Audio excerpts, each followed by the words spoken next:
ఓం మహాగణపతి నమః.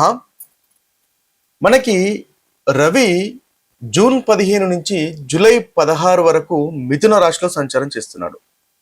ఈ యొక్క సంచారాన్ని ఆధారంగా చేసుకొని రవి గ్రహం యొక్క సంచారంతో ద్వాదశ రాశుల వారికి ఎలాంటి ఫలితాలు ఈ జూన్ 15 నుంచి జూలై 16 వరకు ఉంటున్నాయో చూద్దాం. కన్యా రాశి వారికి రవి యొక్క సంచారము అంటే జూన్ 15 నుంచి జూలై 16 వరకు రవి యొక్క సంచారము వల్ల కలిగేటటువంటి ఫలితాలు మనం చూసినట్టయితే ఈ కన్యా రాశి వారికి రవి దశమ స్థానంలో సంచారం చేస్తాడు. కాబట్టి ఈ యొక్క సంచారము చాలా చక్కటి అనుకూలమైనటువంటి సంచారంగా మనము చెప్పవచ్చు. అయితే ఈ యొక్క సంచారం వల్ల కలిగేటటువంటి ఫలితాలు మనం చూసినట్టయితే వీరికి కార్యసిద్ధి అనేది ఉంటుంది, అన్నింటా విజయాలు కలుగుతాయి. దశమ స్థానము మనము పని చేస్తున్నటువంటి వృత్తికి సంబంధించినటువంటి స్థానం కాబట్టి పని చేసే చోట అనుకూలంగా ఉంటుంది. మీ యొక్క సహోద్యోగులు సహాయ సహకారాలు అందిస్తారు. పై అధికారులు మీకు అనుకూలంగా ఉంటారు. ఉద్యోగంలో మంచి గుర్తింపు అనేది తప్పకుండా కలుగుతుంది. ఇంక్రిమెంట్ వచ్చే అవకాశాలు కనిపిస్తున్నాయి. కొత్త అవకాశాలు వచ్చే అవకాశాలు కనిపిస్తున్నాయి. అంటే మీరు ఇప్పుడు ఇంక్రిమెంట్ గనక ఎలిజిబుల్ గనక అయినట్టయితే మంచి ఇంక్రిమెంట్ వచ్చే అవకాశాలు మనకు కనిపిస్తున్నాయి. కొత్త బాధ్యతలు స్వీకరించే అవకాశాలు కనిపిస్తున్నాయి. వృత్తిలో ఉన్న సమస్యలను పరిష్కరిస్తారు, అధిగమిస్తారు. అదేవిధంగా ప్రభుత్వానికి సంబంధించినటువంటి పనులు కనుక ఏదైనా ఉన్నట్టయితే అవి కూడా మీకు చక్కగా అనుకూలంగా ఉంటాయి. ఇక కుటుంబ సభ్యులతో ఆనందంగా గడుపుతారు. గౌరవము ప్రతిష్ట అనేది పెరుగుతుంది. పెండింగ్ లో ఉన్నటువంటి పనులు కూడా మీరు పూర్తి చేయగలుగుతారు. ఓవరాల్ గా చూసినట్టయితే వీరికి చాలా చక్కటి అనుకూలమైనటువంటి ఫలితాలే అధికంగా మనకు కనిపిస్తున్నాయి.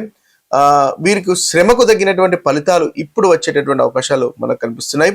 అదేవిధంగా విదేశాలకు సంబంధించినటువంటి విషయాల్లో కానీ కెరీర్ కూడా అభివృద్ధికి అనేది మనకు విదేశాలకు సంబంధించినటువంటి విషయాలకు కెరీర్ అభివృద్ధి అనేది ఉంటుంది. ఎందువల్లంటే 12వ స్థానం అనేది విదేశాలకు దూర ప్రాంతాలకు సంబంధించినటువంటి స్థానము. ఈ రవి వాటికి కూడా ఇండికేషన్ చేస్తాడు. కాబట్టి దూర ప్రాంతాలకు వృత్తికి సంబంధించినటువంటి విషయాల్లో అంటే విదేశాలకు సంబంధించిన వృత్తికి సంబంధించినటువంటి విషయాల్లో అనుకూలత అనేది వీరికి బాగా ఉంటుంది.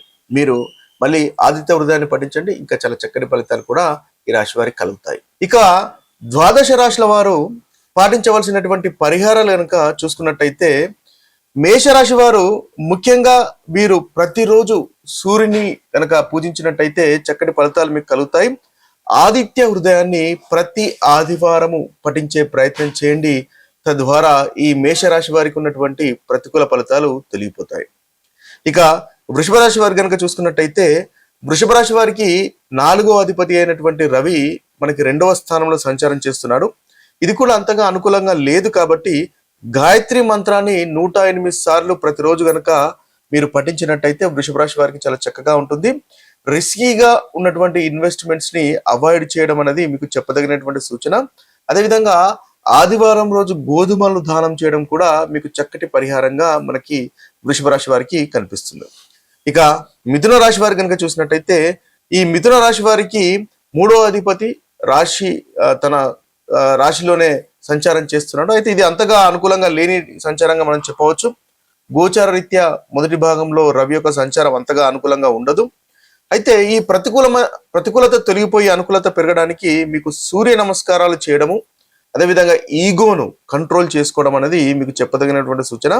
అదేవిధంగా కోపం కూడా కంట్రోల్ చేసుకోవడం అనేది మిథున రాశి వారికి ఈ యొక్క సమయంలో ఈ మాసంలో జూన్ 15 నుంచి జూలై 16 వరకు కంట్రోల్లో ఉండడం అనేది ఈ రాశి వారికి చెప్పదగినటువంటి సూచన.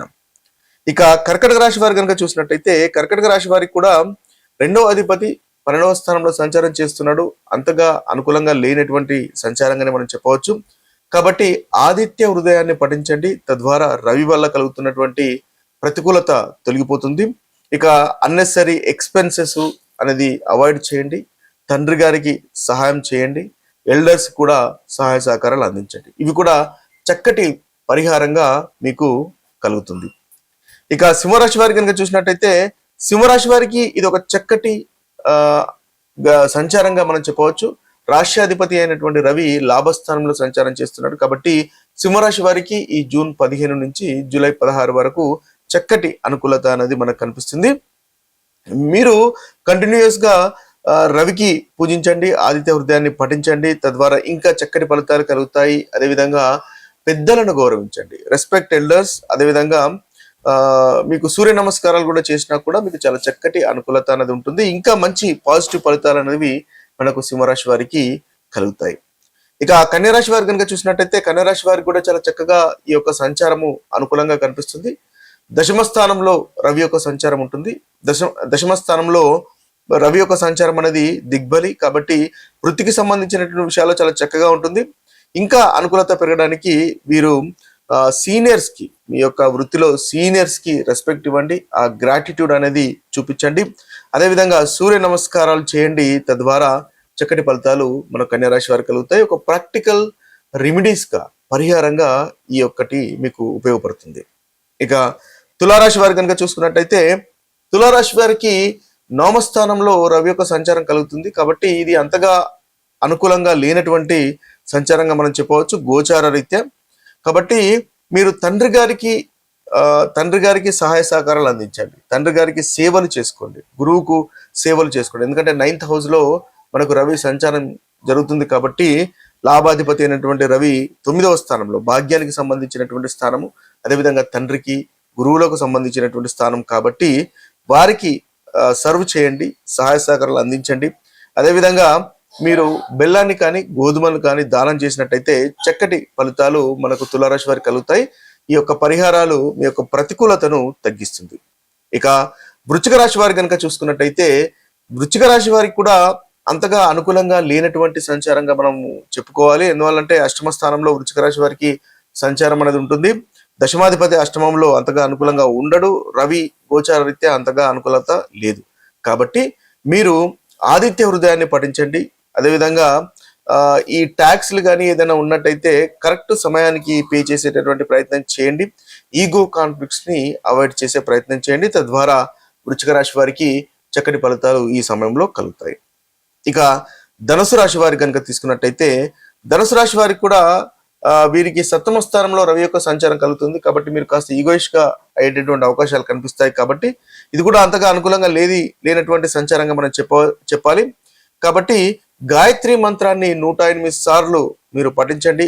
ఆర్గ్యుమెంట్స్ ఏవైతే మీ యొక్క పార్ట్నర్స్ తో ఆర్గ్యుమెంట్స్, భార్య భర్తల మధ్య ఉన్నటువంటి ఆర్గ్యుమెంట్స్ ని అవాయిడ్ చేసే ప్రయత్నం చేయండి. ఓపికగా పేషెన్స్ గా ఉండండి. తద్వారా మంచి ఫలితాలు కలుగుతాయి. ఎందువల్లంటే సప్తమ స్థానంలో రవి అంటే సప్తమ స్థానం అనేది కలత్రానికి సంబంధించినటువంటి స్థానము, రిలేషన్షిప్స్ కు సంబంధించినటువంటి స్థానము, ఇతరులతో డీల్ చేయడానికి సంబంధించినటువంటి స్థానం. కాబట్టి మీరు ఆ యొక్క విషయంలో ఇతరులతో ఆర్గ్యుమెంట్స్ అనేవి తగ్గించుకోవడం వల్ల చక్కటి ఫలితాలు కలుగుతాయి.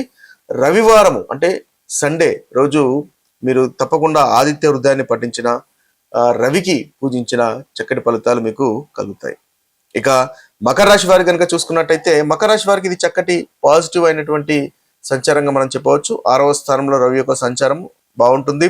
అదేవిధంగా ఇంకా చక్కటి ఫలితాలు మీకు కలగడానికి ఆదిత్య హృదయాన్ని మీరు కూడా పఠించండి. గవర్నమెంట్ కు సంబంధించినటువంటి విషయాలు చాలా చక్కగా అనుకూలంగా ఉంటుంది మీకు. అదేవిధంగా సూర్య నమస్కారాలు చేయడం వల్ల కూడా మీకు మకర రాశి వారికి అనుకూలత అనేది ఇంకా బాగా పెరుగుతుంది.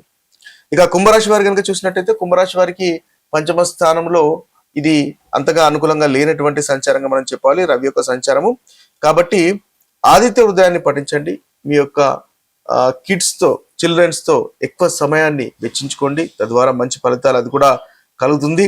అవాయిడ్ ఆర్గ్యుమెంట్స్, మీ యొక్క పిల్లలు పెద్దవాళ్ళు అయితే వారితో ఆర్గ్యుమెంట్స్ ని అవాయిడ్ చేయండి. తద్వారా మంచి ఫలితాలు మీకు కలుగుతాయి. ఇక మీనరాశి వారి కనుక చూసుకున్నట్టయితే మీనరాశి వారికి కూడా అంతగా అనుకూలంగా లేదు. 4వ స్థానంలో సంచారం అనేది రవి యొక్క సంచారం ఉంది.